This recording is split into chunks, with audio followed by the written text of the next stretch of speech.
The clock. Whoa. All right, let's try that again. Thanks, Daniel. Yeah, he gave me the thumbs up. The clock is back on time, so it's actually 10:15, and your mic looks like it's in the right spot, so why don't you take off? Hear me? Now we can. Oh, they can't now. Yeah. Okay. Well, we're glad to have you folks here today as we continue the story of David. They're just, as we work on it, we think of so many things, and we try to be as systematic as possible. And I was thinking as we went back to the slides and looking at them that there was something that we left out. Maybe we'll come to it today. I'll mention it very briefly, a couple of things, and then as we come to them, we have a sword that David Cruz is going to demonstrate for us, and we're actually going to tell you something that happens. Keep talking. There you go. Something happens actually in 2 Samuel. Abner has a very interesting spear. Must have been very much like this spear. But anyway, one of the things that I noticed as we were going over it that we had not touched on, we'll touch on it again today. You know, we put a lot of stress on the fact that in 1 Samuel 14:52, that's every time Saul saw a man of war, brave, attached to a staff. And then we jumped to chapter 16, and we saw where David was called to Gibeah, to Saul's palace. And what David did, what the description was, again, included that same brave, not only of somebody who was gifted in playing, because a young person could do that, but he was handsome, or actually the term can mean he was well built. He was very muscular, well built. A warrior. Yeah, and so we had that twice. Then when we get down to David talking to Saul in the tent, he says to him, "But you can't go and fight him. You're only a Na'ar." And that word is used of Jonathan's armor bearer. That word is used of Saul's armor bearer. That word is used of Joab having a dozen of them to fight Abner, who has a dozen of them. It's used later of Joab killing Absalom with his 10 armor bearers throwing spears through him.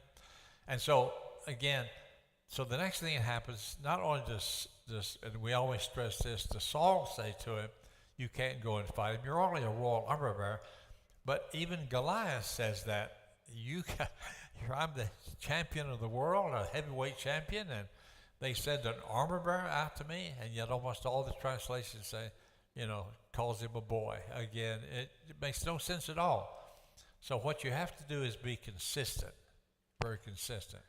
And we said, as we get started here, just a little bit of review, the logic also has to be brought in, because all of that description of what King Saul would see and then say, "I want to add him to my staff," whoever that person was that was a warrior and valiant and a strong, courageous person.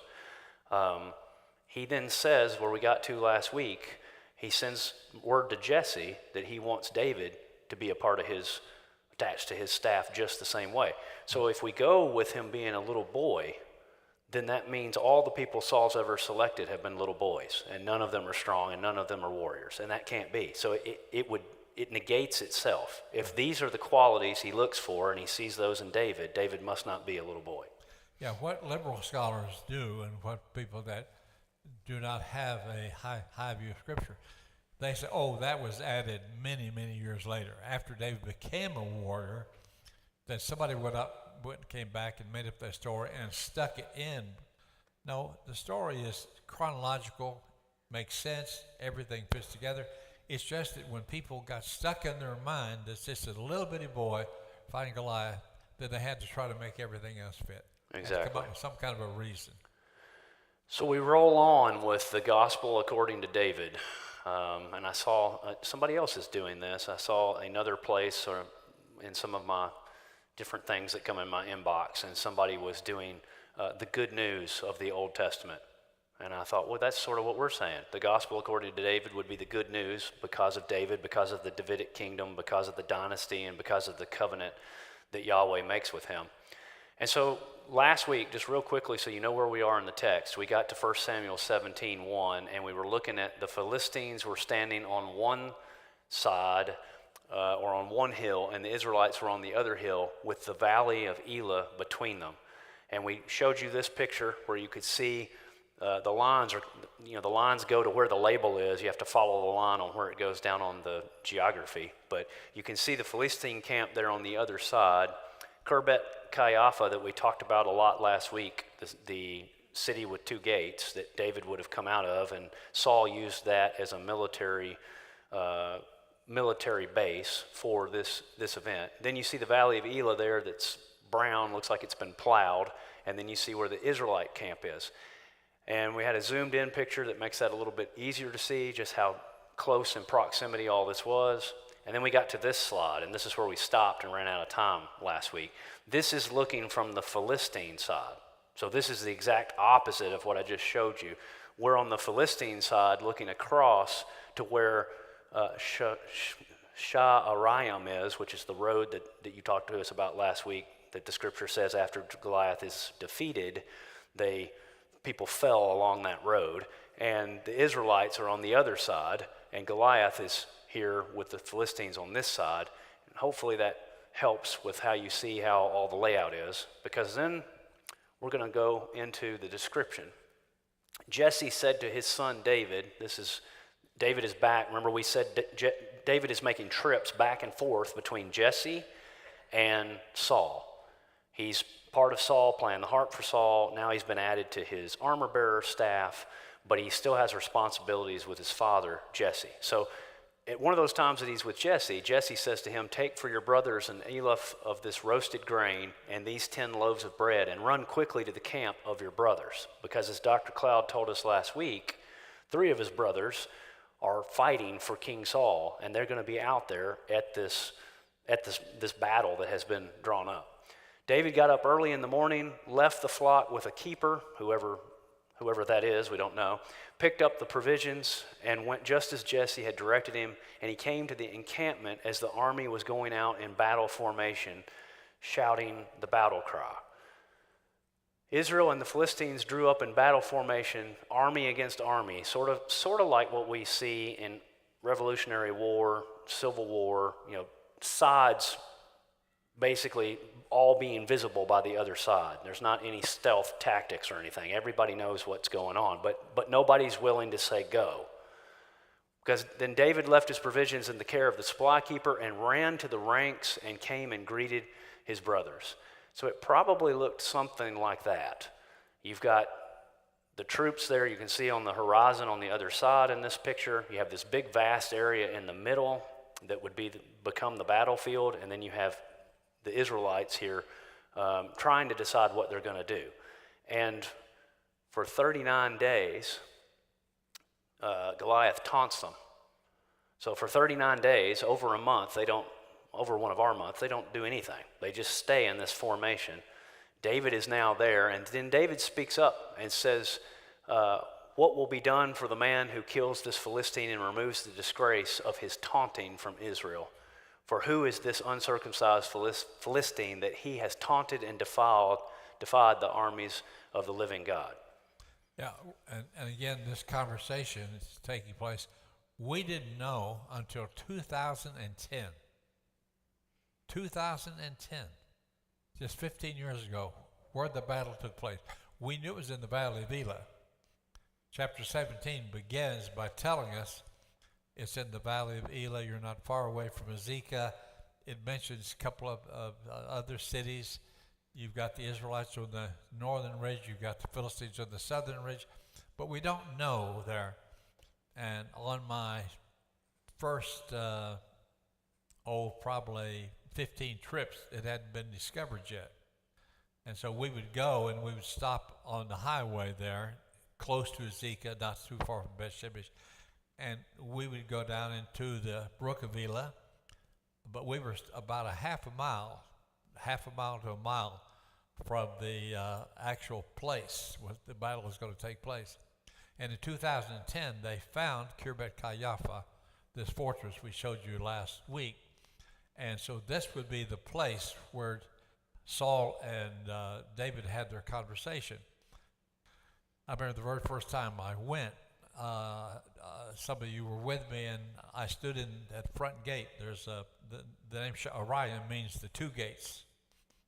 And we knew that, but no one thought anything about it, so they just transliterated the place. It occurred about four or five times in the Bible. We always knew it was somewhere in this area. We had no idea. But that was the name of the city. It had a southern gate and a western gate. Cities usually never had but one outside gate. They would have gates inside as they expanded the city. So they're inside the gate.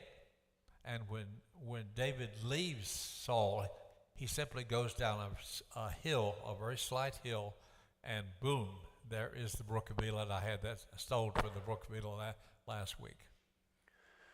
Yeah, so thanks for that, and thanks for tying it together to last week. And so I want to focus on the 39 days for a second. Eliab, David's oldest brother, heard what he said to the men, and Eliab's anger burned against David. And he said, "Why have you come down here? With whom did you leave those few sheep in the wilderness?" So he's chastising his younger brother for basically deserting what he's supposed to be doing and trying to come down and hang out with those that are in the army that are doing the fighting. But again, David has pointed out no fighting's going on. They're actually just being taunted, and he's already made that statement. If we look closer at it, here in a second, I've got like 3 slides that talks about the 39 days. So Saul summons David, and David said to Saul, "Let no man's courage fail because of him," meaning Goliath. "Your servant will go out and fight with this Philistine." Then Saul said to David, "You are not able to go against this Philistine to fight him, for you are only a young man, and he has been a warrior since his youth." So do you want to speak into that, I'm sure? Yeah, notice the word "only" is inserted in there. Well, it's okay to put "only" in there. You're only an armor bearer, and he's this powerful warrior. You didn't pit a powerful warrior in armor against a armor bearer. It just wasn't done. Yeah, and I think that last phrase also points out that Goliath has been trained for so long as a warrior, right, that the things that, well, what is the saying? Someone who knows so much has forgotten more than the person who's just starting out. Right. So like David maybe aspires to be like his brothers, but he's stepped onto the battlefield at this point for the very first time. And he's completely a novice, completely unexperienced with anything that they do. And we're getting ready to find that out, because when he gets offered how to do what they do, he doesn't want to do it their way. He wants to do it his way.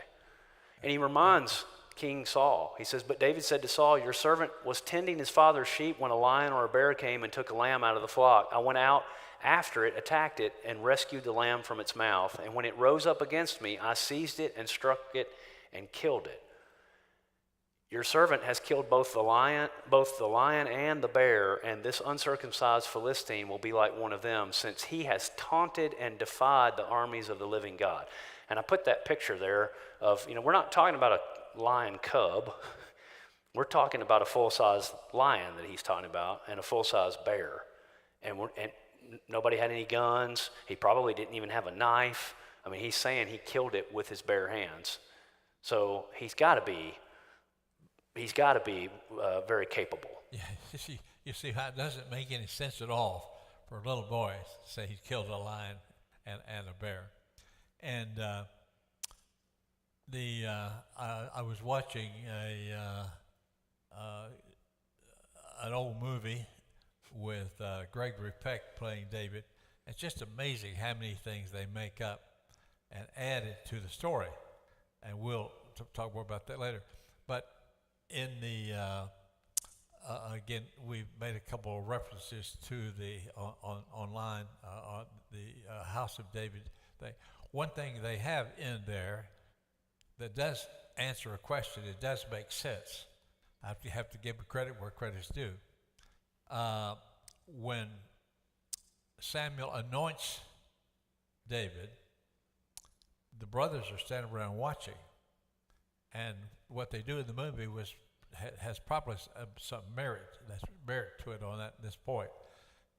And in the movie, they have the brothers, Eliab and his two brothers who are going to go to war with him, a little nervous about it, because just as Samuel was nervous when he came to anoint David, he says to God, how can I go to Bethlehem and anoint David? Saul will hear about it and kill me. And so he says, well, you don't have to tell him you don't have to announce everything you're doing. Just go and make a sacrifice and anoint the new king there. And so in the movie, they have a very realistic idea that the brothers said, if Saul hears about this, he'll kill all of us because we're part of David's family. Yeah, and guilty. That does help explain Eliab chewing him out at the battlefield. Yeah, and you inferred it, but because they're suggesting they'd be guilty of treason, because they say, we already have a king, and if we start saying we have another king, that would be treasonous, and then they would put him to death. So the fact the brothers were nervous about it is very realistic. Yeah. So that's one thing added that actually makes some sense. And I thought you were going to go for this slide where I thought you were going, is there's also a great scene of how David kills the lion. And he comes out of the cave after fighting with the lion with one of the lion's claws that's been degloved from the lion's paw, and he takes that back home. And he's not unscathed. He comes out with cuts and stuff too. So it was a real skirmish. It was a real lion, something like that picture or that illustration is trying to say. And David said, the Lord who rescued me from the paw of the lion and from the paw of the bear, he will rescue me from the hand of the Philistine. And this is where the narrative, I think, shifts from everybody else is thinking, what kind of armor do we have? What kind of weapons do we have? Who's our strongest man? Nobody, including King Saul, is saying, wait a minute, we've got an unfair advantage. We have Yahweh with us. David is who says that. And David even says that's the only reason he was able to kill the lion and the bear. He knows it wasn't just him, and he can't just be headstrong and go out there and fight Goliath. But look at this. For 39 days, the Philistine and Israelite armies stared at each other across the low valley, each clinging to their high ground. Battle was imminent, but neither side dared charge ahead. All militaries knew that attacking from below was a death wish. Now, what does that mean? I think it means they're all out there, they're all exposed. Once you start an attack, they know that it's going to be a bloodbath. It's going to be a complete battle, right? And so this Goliath standoff is preventing any of that from happening, and nobody wants to be the first shot that's heard that starts the battle, right? And so they go out there, and David's brothers, while he's been doing all this tending back home or whatever he's been doing, all this time goes by and nothing has been accomplished. And then he walks in kind of as the young, naive, probably person in their eyes and just says, well, why doesn't somebody just go out and fight that guy? I'll do it. After they've been standing around talking about it for 39 days. And for 39 days, morning and evening, a champion of the Philistine army came out to taunt the Israelites, cursing them and cursing Yahweh. This day I defy the armies of Israel, Goliath says. Give me a man, and let us fight each other. That's 1 Samuel 17:10. And for 39 days, no Hebrew stepped forward. He said that every day, give me a man and let us fight each other. Bible commentators note that Goliath's monologue highlights Saul's incompetence. Goliath's ridicule forces all attention on the king's humiliating inaction. Remember, he was going to be in 1 Samuel 8:20 that we looked at the very first class we did as we switched gears here. They wanted a king that would go before them in battle. They wanted a king that would lead them into battle. Well, they have their king, and for 39 days, he's not doing anything. There's no battle. He's not leading. He's actually sitting over here kind of hiding. So in the ancient Mediterranean world, a good king was expected to lead his people. And earlier And against the prophet Samuel's warnings, Israel asked for the king specifically, and because they wanted someone to lead us to go out to battle before us and fight our battles, and it's not happening. Yeah, and as we said, give me a man. And we noted here you had four warriors who had great success. You had Saul, who had been a warrior for over 3 decades, had some trouble sometimes with Philistines, but had won a lot of battles. You had his son Jonathan, who had become famous at Michmash in chapters 13 and 14. You had Abner, the commander of the army, who we're going to show you a little the sword in a few minutes that he will use later on in a battle. He's the commander of the army, and when David splits, becomes an outlaw, and then later becomes king at Hebron, and it's the south, Hebron, versus the north, Abner. Abner's going to be in the northern side. And then you have Eliab, whom Samuel mistook as the next king, big, tall, strong guy. So here are 4 well-known warriors, and all of them are saying, not me, not me. So let's get closer to getting David up here. Then Saul dressed David in his garments and put bronze helmet on his head and put a coat of armor, chainmail, I'm guessing, on him. Then David fastened his sword over his armor and tried to walk, but he could not because he was not used to them. So here we have them saying, okay, for 39 days we haven't come up with any other plan. I guess we'll let you do this since you seem to be, headstrong, you're going to do it. But we're going to make sure that you're safe. And the way they want to equip David, he can't do because he's never worn that stuff. So this just shows not that he's too small for the armor to fit, but that the armor makes it too imposing for him to actually go out there and move around. We talked about last week with Jim Shannon playing Dungeons and Dragons. It removes his dexterity from being able to move around and do the things that he does that he's learned while he's been fighting lions and bears and protecting the sheep. I found one cartoon that had the armor so big on David, this little boy with all this armor on him. And again, see, none of that makes any sense.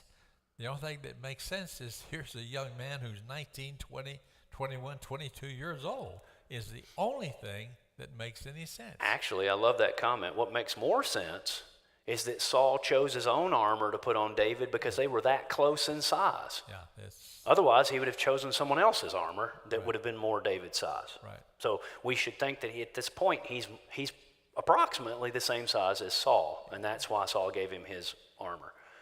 And then David said to Saul, I cannot go with these because I am not used to them, so David took them off. And I loved this graphic. You cannot defeat the giants in your life wearing someone else's armor. Never trade your faith for Saul's armor. And I thought, whew, that gives me chills telling it to you right now. If you put your trust and faith in something that's going to protect you other than God, no matter what it is, it cannot protect you as well as God can. And that might be another way of saying that. So we're getting closer here. We're getting up to what Goliath says, and then I'm going to let Dr. Cloud and David do this demonstration for us. So as David decides he's going to go out, this is where we took what we know sort of as slings that we think of currently. You've got the one there on your left that looks like the thing some of us boys had when we were kids that you put on your wrist and you pulled the rubber surgical hose back and put a rock in there. That's definitely not it. That wouldn't even make the distance to get there. And probably the 5 stones would have been too big for one of those anyway. So David, as you know, takes the 5 stones, smooth stones out of the stream, and he put them in his shepherd's bag, and then with his sling in his hand, he approached the Philistine. Well, sling in his hand could be a little bit misleading because you see the one on the right, this was one that would have long rope, and you've probably seen people where they swing it sort of like a windmill type thing where it's way up above their head, and then at some point they stop it, and when they do, then the rock flies out. Of the two, we're suggesting the one on the right. But let's look at what the text says. That Goliath says in the text, you send someone out to me with 2 sticks. And if you think about that, you think most of us have probably just read that verse and just kept reading and think that maybe he was just making some off comment. But probably the sling that David carried was a shepherd's sling, and there's this screenshot on the right is from a YouTube video where someone has made one, and they're showing you how to use it. It would have been on the end of a stick, and then it would have had the part that would whirl around, and it would have a lot more capability of targeting. And that would be why Goliath would look down and see David, and he would have a shepherd's staff in one hand, and he would have the sling staff or stick sling in the other hand, and that's why Goliath would say, "You come at me with two sticks." And that's attributed to David as well. I think he's got, David Cruz has some people who have seen that. So he says, "Am I a dog that you come to me with shepherd's staffs," or in some verses, some translations, sticks, but it's still plural. And the Philistine cursed David by his Goliath's gods. So why don't you guys tell us not only about the sling, we don't have one of those unfortunately to show this morning, but we do have something different than what he's holding in his hand there. Yeah, and when Goliath, the stone hits Goliath and he falls, then David's going to use Goliath's own weapon. So now we have another David. David Cruz, were you named after King David? He doesn't know.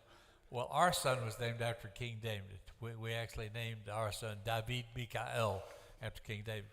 So David Cruz has brought with us a sword that it could be, and he's going to, first of all, he's going to demonstrate a little bit about the use of it. It might be hard with both hands there.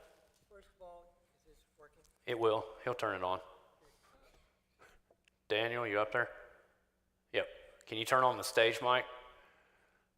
Go now.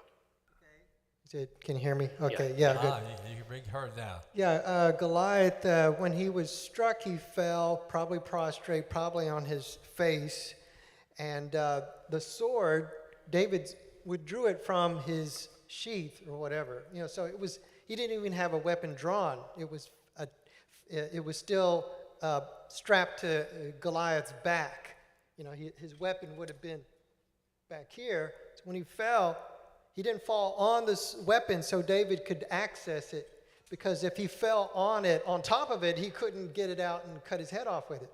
So anyway, so the Jews did not have access to blacksmiths. That's in the Bible.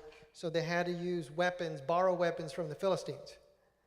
And so this is a Philistine weapon, a sword and a spear, combined, and notice the hook on the back side of the blade. My friend Ron said he found a sword with this exact description. So notice the verse that's on the screen that Goliath says, sword, a spear. David says, sorry, I got that backwards. David says about Goliath, "You come to me with a sword, a spear, and a javelin, but I come to you in the name of the Lord." So the sword, the spear, and the javelin would be if you threw that thing, right? Another interesting thing is it's three weapons. In God one. God is three in one, and it's three weapons in one. It's your God against my God. It's your weapon against my weapon, which is God. And actually, the Philistines' god was Dagon, which was a sea creature like a dragon with arms. And the Chinese, this is a Chinese Kwandao, as opposed to a Hebrew Kidon. Kwandao is kind of similar phonetically, but it was called green dragon saber. They associated their god, like in Japan, the swords are worshipped. In China, the sword had a dragon on it. Wow. And so I think it overlaps. And also, one other thing, it was Saul and his sons' heads were cut off and put on the wall, or the bodies were put on the wall. This story behind the Kwandao is General Kwan. His head and his son's heads were cut off and put on the city wall. There's a lot of similarities between the two stories. Anyway, so you got the sword on one end, spear on the other end, and the Bible tells us the weight of the spearhead, which would be used to counterbalance the blade, which is the balance point right here. If it were a short-handled weapon, Throw it. If it were a short-handled weapon, then it would be too heavy for a smaller man to lift the blade. He couldn't do it. But just like a sledgehammer has a long handle on it, 2 to 3 feet long, 20-pound hammer. If it were a 60-pound sword, you would have to have a longer Sure. handle, and the spear point would counterbalance the blade, which makes it easier to spin, to move. So the purpose of this, just like Abner, remember he said that use the hind end of I'm the going to talk spear. about that in just a second. Dr. Cloud's going to say that. So anyway, you can spear with one end, stab with the other end, hook, and it's used basically in China. It's used to decapitate, which is what David did with Goliath, to cut his head off. I'll demonstrate a few moves. Not the decapitating move, please. All right. So basically, stab this way, hook the fork. Yeah. Whew, all right. David teach karate. That needs a round of applause right there. Whew. And we're going to show you one of the things. So because in 2 Samuel, there's a spear similar to this that's used. Abner is running away from David's nephew. Asahel is chasing him. And Abner is running, and Abner turns to Asahel and says, go find a Nahar, go find a young knight and kill him. Because if I kill you, then your brothers, Joab and Abishai, will be after me the rest of my life. And Asahel, swift as an antelope, refuses. So he's chasing him, and what does Abner do? He gets it with the hind end of the spear, which would be the sword end. But here it goes right through him, under the 5th rib. Right. Or he could have actually used that. He could have actually gone backwards. I think this went through him, out the other side. Or actually, he would have slit. He would have cut into him. But remember, Asahel is coming behind him, though. Why couldn't he just use the spear end backward? He stopped suddenly, and Asahel ran into it. I think he would have used the spear, but he used the blade. So it's the same weapon. They had to use Philistine weapons, and I sent you the tablet from Gath. It's identical to this. There's even a severed head there. But I think he slashed. He cut. He was going for the heart. That's how you kill somebody. Go for the heart, under the rib cage, and the blade. You see, it's long enough to go with the whole body. See? Yeah. Like this. So it would have come out the other side. Okay. Now, you make me think of one. Help me remember. I think it's Abishai. Isn't it Abishai that when they finally tell King David, you don't need to be on the battlefield, we almost lost you today, and he goes out and he kills 300 with one of those, right? I mean, because it says 300 fell by his hand, by the sword. So. One other thing, the sword, spear, and javelin. I think the kedon is it's like a bow and arrow. Sword and spear, the conjunction. I think it's a sword and spear, and then a javelin would just be the combination of the two. Right. Mm-hmm. He's explaining all the parts. Thank you very much, David. Yeah, thank you. So we have it demonstrated by a David. So what David Cruz was just saying, as you see on the screen, David put David put his hand into his bag and took out a stone and slung it, and it struck the Philistine on the forehead, and the stone penetrated his forehead, and he fell face down on the ground, which David was saying if that was on his back, then that would make sense that he would not have landed on it. And then David ran and stood over the Philistine, grasped the Philistine's sword, and drew it out of its sheath and cut off his head with it. So it's got to be something that, I mean, what was the weight? 60 pounds?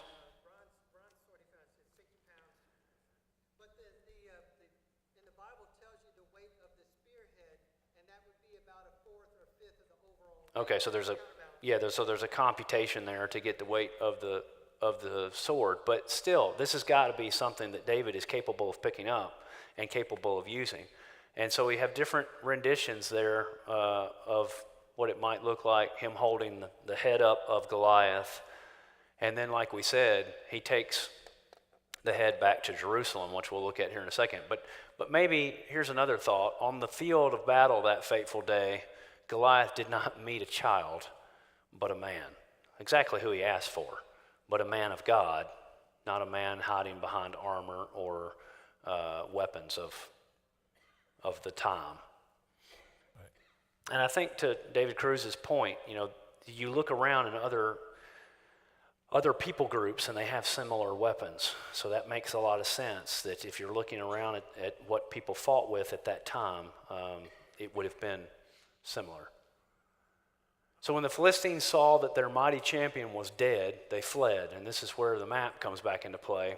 The men of Israel and Judah stood with a shout and pursued the Philistines as far as the entrance to the valley and to the gates of Ekron.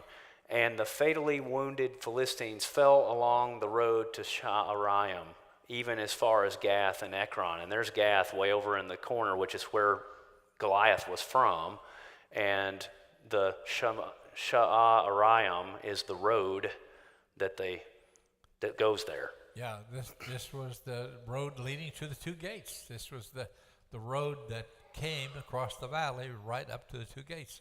And that's where David and Goliath fought. And then when the soldiers start fleeing, they go westward, and so the bodies fall, it says, from the road leading to the two gates all the way back westward to Gath and northwest to Ekron. Makes incredible sense. David took the head of the Philistine and later brought it to Jerusalem, but he put his weapons in his tent. That head is way too small, but that he's carrying in his hand, it's almost, David's head is not that much smaller. Right. Well, artists' renditions. Yeah. The other one might have been pretty big. So, back to your point, David and Goliath experience where it happens. You can actually go there today, right? You had a stone with you last week. You don't have it today? I could go get mine, but we only have 8 minutes. I started to bring it again. I started to bring a bigger one because I've got all different size ones, but I didn't. But we've talked in here about Israel and going there, and so whenever and if we get to go there again, which we hope we do, if things will ever calm down. Somebody asked me just last week, are we ever going to Israel? I said, well, we intend to, we want to. And then I was at the gym, I guess it was Tuesday morning, and there was a story about tanks mobilizing and whatever else, and Israel's on the move with whatever. And so, it's still probably not wise to take a big group right now. But hopefully, unless, like you always hear me say, the Lord returns first, which I'll take that as the other option, the better option. But hopefully if the peace comes over there, then we could go and we could experience the place that this actually took place. Yeah, I received an email from David Frank. He owns one of the companies that we've probably used him 6 or 7 times. And David Frank sent me an email telling me that small groups of preachers and scholars are coming over, and it's just really not very bright, I don't think, at this time. That's what I've heard too. I've heard that groups of like 5 or less have been going over because they're easier to move around and easier to be inconspicuous and have, I guess, whatever safety that you can expect. Where if you take 40 and you have big buses running around, that's probably more perilous. But we finished the demonstration faster than I thought, so we're out of slides. Well, we kind of lay out what's going to be happening. What we're going to see happen, of course, is you were going to say something about taking the head of Jerusalem again. Well, but maybe okay. They're tired of hearing that. So anyway, that's his intention. He's going to. And it's intending he's going to take the head of Jerusalem in the future. He's not stopping and running to Jerusalem right then. Right. And so it just notes that fact. And then we're going to see David's next thing is Saul is going to make David a commander. And just a few verses there tell about David fighting the Philistines rather frequently. But just before that happens, and we'll see this next week, Jonathan, and we don't know what kind of relation they had when David was an armor bearer, probably not one at all, because Jonathan Jonathan could have been 5, 10, 15 years older than David, but he's going to equip David. David's going to become a commander and have great success against the Philistines, and then things are going to start going the other way, and that's when we're going to bring in this in the movie with House of David. that I saw recently. Yeah. It's called her Michael, and we found out actually the better way to call her is Michal or something like that. But anyway, so come back and join us again. Yeah, so you did make me think of one thing I'll tell you before we leave. So if you're watching or have watched season 1 of House of David, and season 2 starts October 10th or something, I may have the day wrong, but it's in October. Like Dr. Cloud said, there are some things in there that are not substantiated from the text. There's some problems with chronology. Some things happen that don't get mentioned at all, and some things that don't happen till later happen too soon. So you would recognize those things. But there's some other things, like you said, about the treason concept that are really not only plausible, but actually help. Because if you think about what we said about the treasonous type concept, that may be one reason that after David is anointed, there's silence about him being anointed. His brothers don't say anything in Scripture about it. Jesse doesn't say anything about it. King Saul doesn't know for quite a while that he's been anointed, right? So that makes that plausible. The other thing that was interesting is that Samuel is referred to not only as a prophet, but in certain translations and in the Hebrew, he's referred to as a seer. 7 times the seer. Seer, 7 times. And what they do in the house of David is that when Samuel places his hand on David, he's almost kind of like, you got any other sons, Jesse? And Jesse says, yeah, and they all kind of sit around. It's somewhat, in my mind, comical because you can kind of see that everybody's just kind of sitting there with nothing to do, waiting for David to come in from the field. And here David comes in, and Samuel kind of has this expression kind of like, yeah, well, this isn't going to be the one. And when he puts his hand on David, he sees a lot. He sees future of what David's doing. He sees battles. He sees him and Jonathan. He sees the things you just kind of did as a seer possibly could, and he knows instantly that God's telling him this is the one. So some of that I think is worth putting into how we see the story and how we see some of the things that are in the story that we don't understand all the details to, and that does help. Yeah, I just finished teaching 1st, 2nd Samuel and master's level 2 or 3 weeks ago, and I had them watch 2 YouTube, and one of them was a live thing, like people involved, and one was a cartoon, and they would have David, and my students had to pick out what was right and what was wrong, and one of them had David, a little boy. Then next thing you know, he's grown, fighting a lot. Then he's a little boy again, and just really inconsistent. And they were able, after we'd gone through this detailed study, to pick out what was in Scripture, what was plausible, and what was ridiculous. So we're trying to do the same for you. Agreed. Well, what do you say I close this out? Is that good? I'll pray and we'll dismiss. Okay. All right.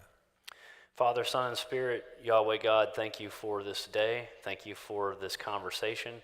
Thank you for the story of David. Thank you for making your covenant with him and the dynasty that we're just really wading into, the beginnings of it and how that starts and how that is good news in the Old Testament for what's coming, which is the ultimate good news of Jesus. And just continue to bless us with sight to see things that make connections and see things that we haven't seen before, that just continues to make your story life, and where we find ourselves in the story that is still ongoing until Jesus returns and completes the story permanently. It's not just data, it's not just facts out of pages, but it's people's lives, and they were living because they believed in you, and that's what we're trying to do too.